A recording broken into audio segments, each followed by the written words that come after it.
조지 소로스는 투자 관리 분야의 전설입니다. 그가 돈을 움직이면 시장이 반응하고 전 세계가 그의 말에 귀를 기울입니다. 그는 또한 글로벌 경제 및 정치 개선을 위한 재단 네트워크를 통해 영향력을 발휘하고 있습니다.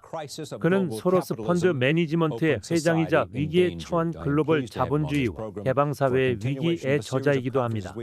이분을 이 프로그램에 모시게 되어서 기쁩니다. 우리는 자본주의의 본질에 대해서 알아보고 있었습니다. 이제 소로스 씨가 어떻게 미래를 보는지 같이 알아보죠. 와주셔서 감사합니다. 저와 다른 사람들에게 이미 열린 사회에 대한 자신의 철학적 기반을 제시해 주셨는데요. 이번에는 책의 목적에 대해 말씀해 주시죠. 먼저 어떤 의미에서 열린 사회에 대해 이야기하고 우리는 지금 직면하고 있는 경제 위기에 대한 우리의 고민이 어디까지 진행되었는지에 대해 이야기해 보겠습니다.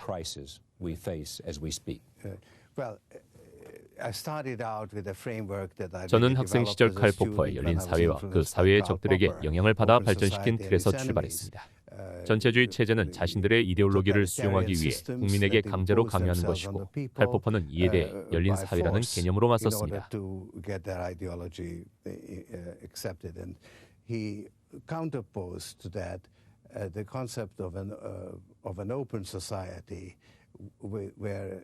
그리고 열린 사회는 그 누구도 진리를 독점하지 않고 모든 견해가 틀릴 수 있다는 것을 인정하는 곳입니다.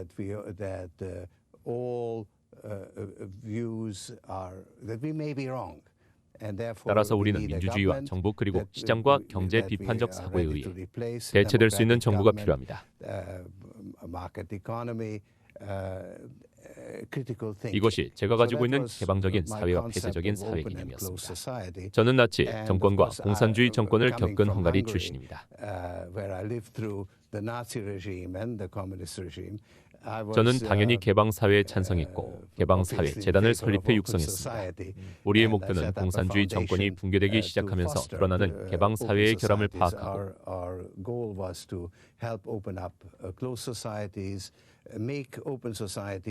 폐쇄 사회를 개방 사회로 만드는 데 도움을 주며 비판적 사고방식을 육성하는 것이었습니다. Then, as the communist regime started to collapse, 저는 혁명적 전환기에 빨려 들어가서 약 30개국의 재단을 설립하게 되었고 그 재단들은 많은 일을 해냈습니다.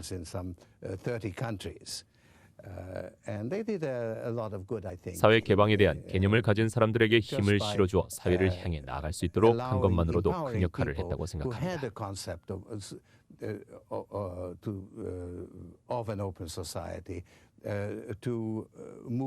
즉, 저는 개방 사회가 무엇인지에 대한 정의를 할 필요가 없었습니다. 개방 사회 스스로가 정의하죠. 그래서 저는 각국의 사람들이 스스로의 개방을 정의하도록 내버려 두었습니다. 그런데 폐쇄적인 사회가 무너진다고 해서 열린 사회가 만들어지지 않았기 때문에 이 프레임워크는 제 예상대로 작동하지 않았어요.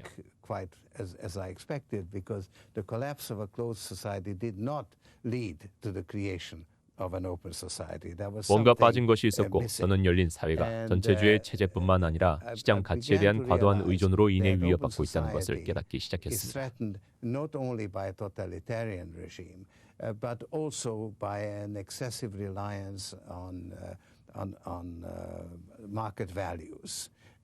사회를 하나로 묶어줄 다른 무언가가 있어야 한다는 것을 깨달았습니다.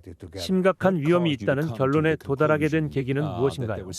제 말은 자본주의의 폭주라는 문장을 뜻하는데 아시아에서 시작된 경제 위기가 러시아로 확산되고 라틴 아메리카를 위협하는 것을 보셨기 때문인가요?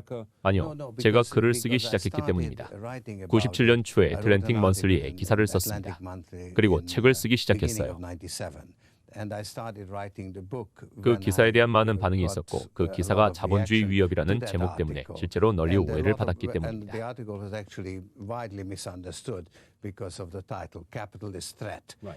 저는 자본주의에 반대하지 않습니다. 저는 자본주의를 더 실용적으로 개선하고 싶을 뿐입니다. 그러므로 개방사회는 일종의 중간지대로서 공산주의나 사회주의 혹은 민족주의도 아닌 시장, 근본주의입니다. What I call market fundamentalism, nor let's say communism or socialism. 그것은 우리의 모든 시스템이 모든 개념의 결함이 있다는 것을 인정하는 것입니다. All our systems are 또한 우리는 개선에 대해 열린 자세를 유지해야 합니다.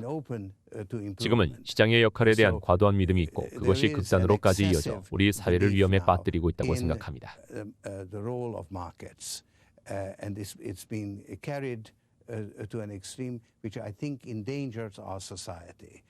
우선 모든 시장, 특히 금융시장이 불안정하기 때문에 위험합니다.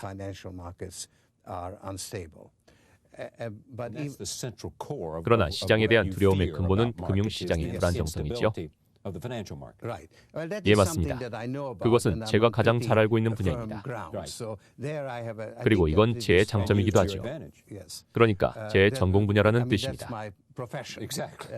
그래서 저는 거기에 대해서는 강한 자신감을 가지고 있습니다. 저는 또한 시장 가치와 인간의 가치 또는 내재적 가치 사이의 관계에 대해 고려하고 있습니다.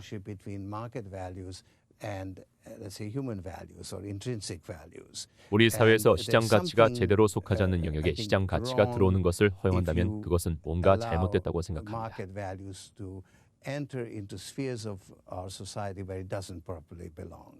일전에 자신의 경제적 성공에 우선하여 철학에 아무것도 기여하지 않은 사람보다는 철학에 기여한 사람으로 알려지고 싶다고 말씀하신 적이 있습니다.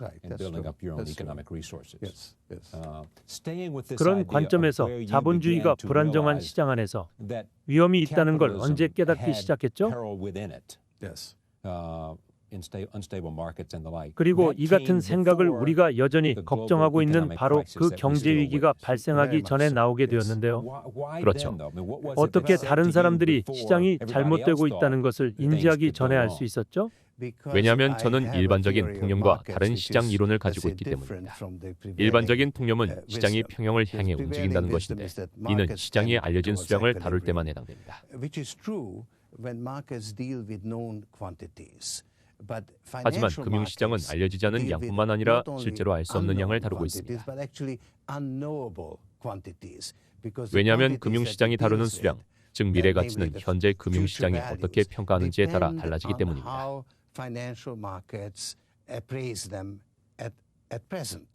따라서 오늘 금융시장이 하는 일은 내일 경제에 영향을 미칩니다. 그러므로 균형이라는 개념은 적절하지 않습니다. 저는 시장이 반영만 하는 것이 아니라 영향을 주는 양방향 연결이 있다는 것을 인식하는 반사성 개념을 사용합니다.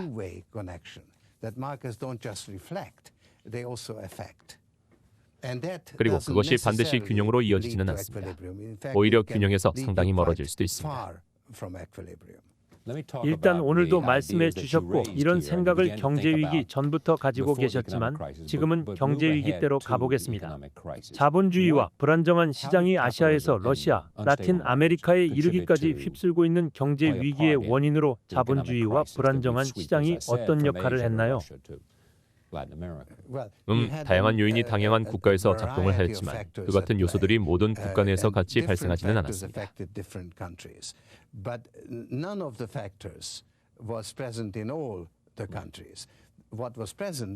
단 하나 공통적으로 발생한 요인은 본질적으로 불안정하고 거품의 경향이 있는 자본의 자유로운 흐름이었으며 이로 인해 엄청난 호황이 선행되었습니다.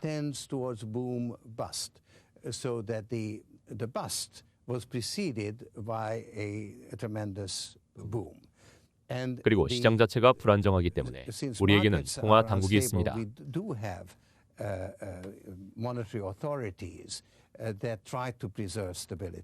그들은 안정성을 위해 노력했죠. 우리는 그들을 중앙은행 등으로 부릅니다. 우리는 또한 IMF 즉 국제통화기금과 더불어 다양한 규제 시스템이 있지만 정작 이것들이 문제를 악화시켰다는 점입니다.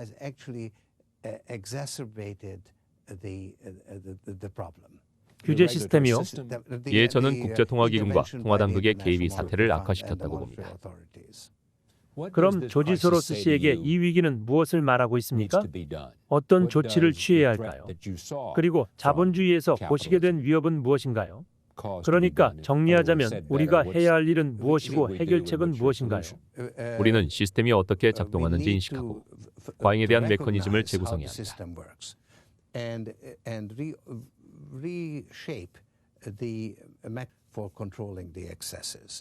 저는 국제통화기금 즉 IMF의 사명을 재정의해야 한다고 생각합니다. 우리는 자유로운 자본의 흐름으로 정의되는 세계에 맞는 새로운 브레튼 우주 체제가 필요합니다. 왜냐하면 기존의 브레튼 우주는 전혀 다른 세상에서 디자인되었기 때문이죠. 이제 우리는 새로운 브레튼 우주에 앞서 실제로 상황을 이해하고 새로운 시스템이 어떻게 작동해야 하는지에 대한 몇 가지 개념을 개발해야 합니다.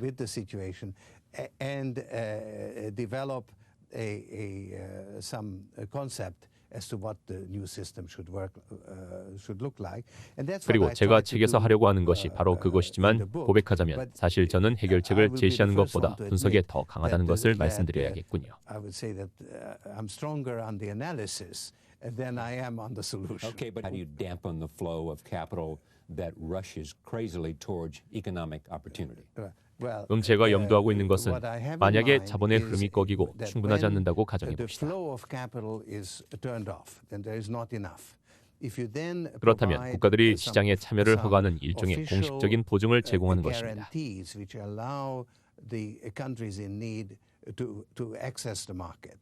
그리고 이후에 이를 철회함으로써 시장에 과열되었다는 신호를 줄 수 있는 것이죠. 즉 돈이 없을 때만 돈을 투입하자는 것입니다. 그리고 다시 돈을 빼낸다면 시장이 다시 과열되고 있다는 신호를 줄 수 있는 것입니다.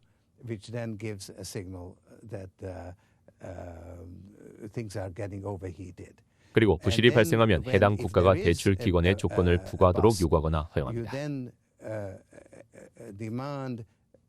or allow the countries concerned to impose conditions on the lenders as well as 스스로 엄격한 규제를 받아야 하는 것처럼요. undergo some severe restrictions themselves. So 이러한 방식으로 채권자와 채무자자 사이의 조정의 부담을 분산시킵니다. of the adjustment between lenders and borrowers. 이 위기에서 정말 했어야 했던 일이 바로 이것입니다. What really should have been done in this crisis. 왜냐하면 일부 국가는 과도한 부채를 가지고 있으나 자기 자본이 충분치 않기 때문입니다. 예를 들어 한국이나 태국은 이제 더 많은 돈을 빌려준다고 해서 문제에서 벗어날 수 없습니다. 대신에 자본과 부채의 관계를 바꿔야 합니다.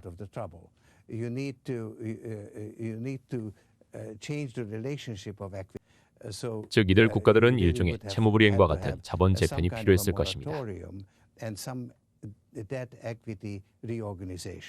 이것은 지금 실제로 일어나고 있습니다. 한국은 이제 막 그런 방향으로 향하고 있지만 이미 위기 이후 1년이 지난 시점입니다. 그 사이 경제는 심각한 불황에 빠졌습니다.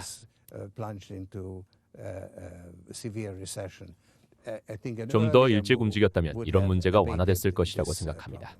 세계은행은 IMF에 대해 비판적이었습니다. 그 비판에 동의하십니까? 네, 그렇지만 저는 IMF에 대한 상대적 존중과 그들의 입장에 대한 이해도 많이 가지고 있습니다.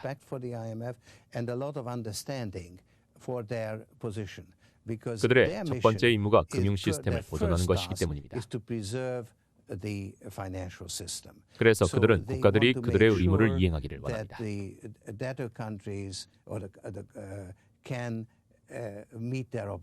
왜냐하면 만약 그들이 러시아가 했던 것처럼 결국 채무불이행을 선언한다면 그것은 전체 시스템을 혼란시킬 수 있으므로 IMF의 최대 관심사는 통화를 안정화시키는 것입니다.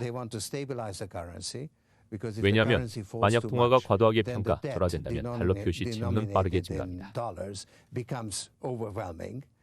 그러면 IMF는 금리를 올려서 통화를 안정화시키지만 사실 이는 국가를 경기 침체로 빠지게 합니다.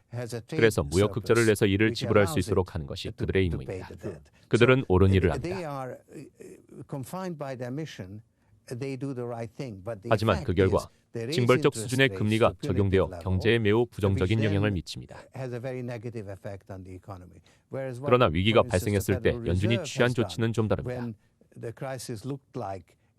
그 위기가 영향을 미치기 시작했을 때 다시 금리를 낮추고 우리는 저금리로 인해 숨을 쉬기 시작한 것 같습니다. 그렇다면 우리가 오늘 말했던 것처럼 1998년 크리스마스 이전의 위기는 이미 제어되고 있고 가장 최악의 순간은 지났다는 것인가요? 저는 전 세계를 휩쓸던 공황 단계는 이미 지났다고 생각합니다. 즉 우리를 마치 해일처럼 압도할 것이라는 생각들 말이죠. 그것이 진정됐다는 것이죠. 예, 저는 확실히 진정되었다고 생각합니다. 지금 우리가 고통받고 있는 것은 실물 경제에 작용하고 있는 금융시장의 후유증입니다. 전 세계의 3분의 1이 심각한 불황을 겪고 있습니다. 그리고 이는 좀 더 늘어날 것입니다. 왜냐하면 브라질이 이제 경기 침체로 들어가고 있기 때문이죠. 확실한 것이겠죠? 브라질 말씀하시는 거죠. 네, IMF의 프로그램이 그것을 유도할 것이기 때문입니다. What do you mean the program calls for it? 그리고 심지어 정부도 그것을 바라고 있습니다. 실제로 브라질 정부가 설계한 프로그램이기 때문이죠. 우리는 지금 세계를 디플레이션 환경으로 정의하고 있습니다.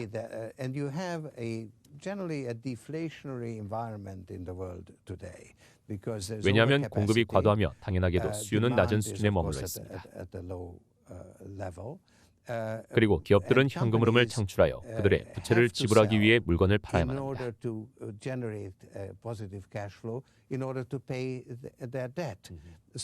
그러므로 현재 기업들은 매우 낮은 가격 결정력을 가지고 있고 수익이 악화되고 있습니다.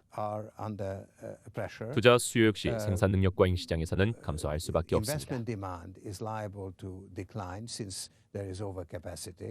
따라서 비록 2달 전보다는 지금은 세계 경제 전체가 경기 침체에 빠질 가능성은 적지만 여전히 위기의 가능성은 남아 있습니다. 이번엔 이 주제로 말해보죠. 소로스 씨의 판단에 따르면 미국은 경기 침체로 가고 있습니까? 경기 침체 여부는 성장 둔화에 있을 것이라는 점입니다. 저는 시장이 어떻게 대응하느냐에 따라 크게 달라질 것이라고 생각합니다. 실제로 주식시장에서 시장이 크게 하락하면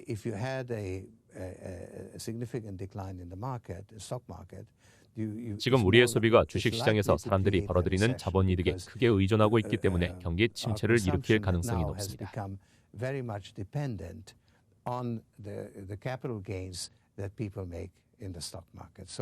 그래서 시장이 현재의 경제 상태를 반영하기보다는 경제 사태를 유발할 수 있습니다. 그러므로 낮은 금리로 향한다면 시장이 크게 하락하지 않을 것입니다. 이 경우 경기 침체 없는 경기 둔화만 있을 수 있습니다. 그러니까 경제 성장률은 감소할 수 있지만 동시에 주식시장은 계속 상승할 수 있다는 것이군요. 네, 그렇습니다. 그러니까 경제 성장을 통제할 수 있는 건강한 무언가가 있기 때문이라고 생각하신다는 거죠? 예, 투자에 대한 수요가 적을 때 오히려 돈의 공급은 완화가 되는 것이죠.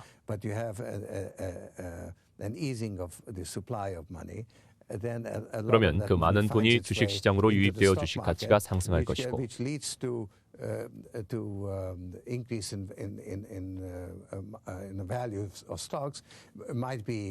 특정 분야에서 과도한 투기가 일어날 수 있습니다. 물론 나중에 그 대가를 치러야겠죠. 하지만 당분간은 가격이 하락하기보다는 상승할 가능성이 더 높다고 생각합니다. 그래서 시장이 어떻게 될 것이라고 생각하시나요? 저는 개인적으로 생각해왔던 문제이지만 사태가 해결되지 않았으므로 균형 잡힌 시각일 뿐입니다. I'm ready to revise as events unfold. I think we are in a bear market actually. 저는 마진에 대한 압박과 제가 예상하는 투자 감소로 인해 실제로 우리가 약세장에 있다고 생각합니다. Let's say the decline in investments that I expect to come. 따라서 큰 규모의 투자자라면 공매도를 사용하거나 시장에서 나가서 돈을 투자할 다른 방법을 찾아야 합니다. 그러나 실제로 상승장의 마지막 단계에서 가장 큰 수익이 발생하는 경우가 있기 때문에 그렇게까지 추천하고 싶지는 않군요.